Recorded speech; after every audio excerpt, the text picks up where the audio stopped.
Hello, welcome back for another Bible verse. Today I want to talk about peace.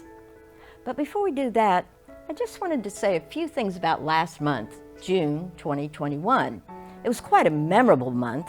After more than a year of shutdowns and closures throughout our country, things began to open. Restaurants were open, stadiums with spectators and athletes on the field, cinemas, bars, restaurants, beaches crowded with people. And besides that, they had the Olympic trials, which were canceled last year due to the epidemic. But for me, June was memorable for some more personal reasons. At the beginning of the month, we learned that a young woman who's a friend of my oldest son suddenly died.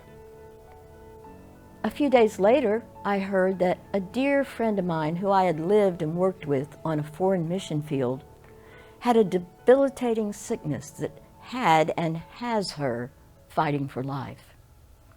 And last, one of my own brothers let all of us know that he had a late-stage cancer that was progressing too fast, and he doesn't really know his future.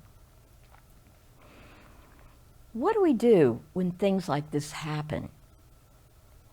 One thing we can do together is we can pray. We can pray for the afflicted, or we can pray for peace or comfort for the families, like the young woman who passed and left a husband, children, parents, friends, siblings. But there's something we have to each do on our own. We have to find our peace and then believe that God is going to give it to us. These are pretty extreme situations, but what about in our daily lives?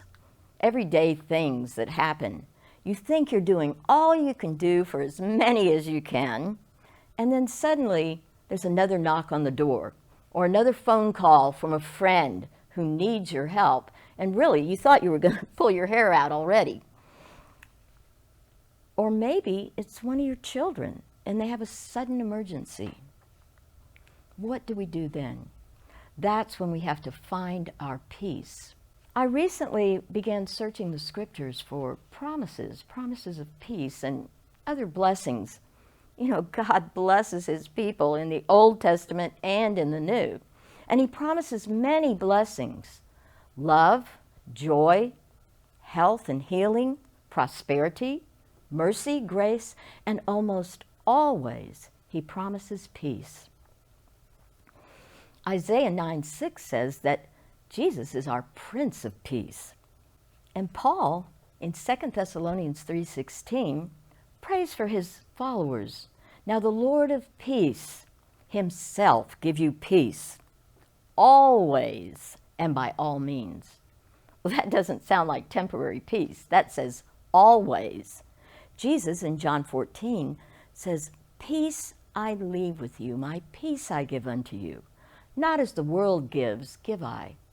Well, what does that mean, the world gives us peace?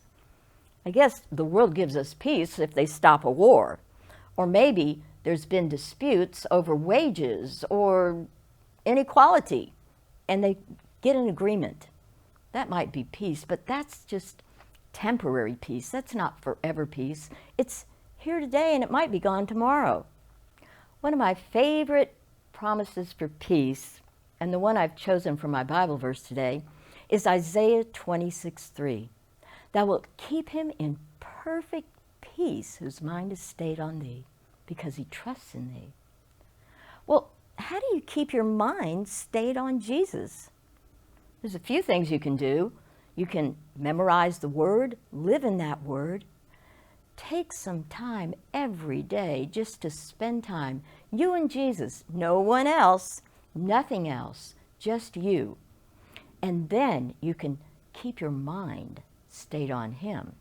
So Jesus is the Prince of Peace and our Lord of Peace.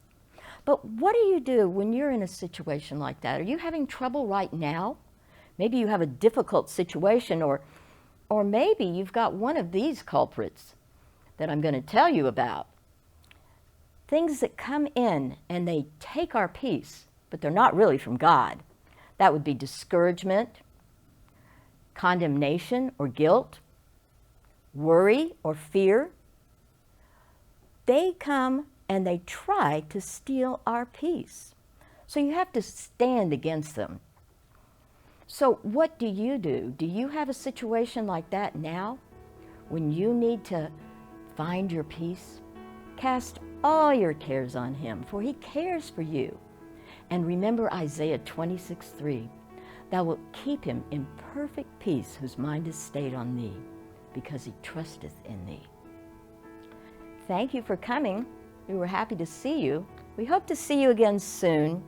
And if you haven't yet subscribed, please do that today.